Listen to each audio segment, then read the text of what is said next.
Good morning. Good afternoon. Good afternoon. Sorry. तू कधी serious होणारच का रे उदय? काल मीटिंग मध्ये नव्हतास, मी वाट बघत होते तुझी. अरे ग्रँडमा, मी कॉटन मार्केटला गेलेलो. माय गॉड, काय व्हरायटी होती. अच्छा, काय व्हरायटी होती रे? एकदम पांढरी व्हरायटी, एकदम मऊ मऊ व्हरायटी. अफलातून मी त्या व्हरायटीला घेतलं आणि आपल्या गालालाच लावलं.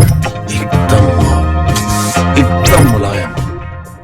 वजनाने तर एवढी हलकी होती ना ग्रँडमा ती की सहज मी तिला उचलले आणि उचलून तिला मिठीतच घेतलं. ती नक्की कॉटनच होतं ना? कॉटनच म्हणतोय मी. कॉटन म्हटलं ना मी. मी तुला काल 10 वेळा मोजून फोन केला. तुझा फोन सतत एंगेज होता. एकदा रिंग गेली आणि माझा कॉल बघून तू आन्सर नाही केलंस. असं इम्पॉसिबल आहे आजी, असं होऊ शकत नाही. माझा फोन तुझ्यासाठी नेहमी फ्री असतो आणि तुझा काय कोणाचाच मिस कॉल नाही आला माझ्याकडे. हे बघ, चेक द फोन. काय सकाळी सकाळी कोण आहे? Hi darling.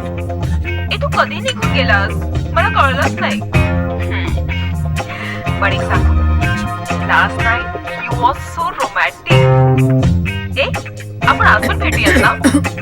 प्रॉमिस केलंयस ना मला. Hello hello Uday. Hello hello hello.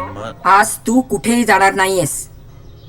नवीन युनिटचं ओपनिंग आहे, मला तू तिथे हवायस. माझी तुझ्यावर नजर असणार आहे, लक्षात ठेव. हे तुम्ही नवीन जनरेशन वगैरे मी समजू शकते, पण तू खानदानी आहेस हे विसरू नकोस. And behave yourself.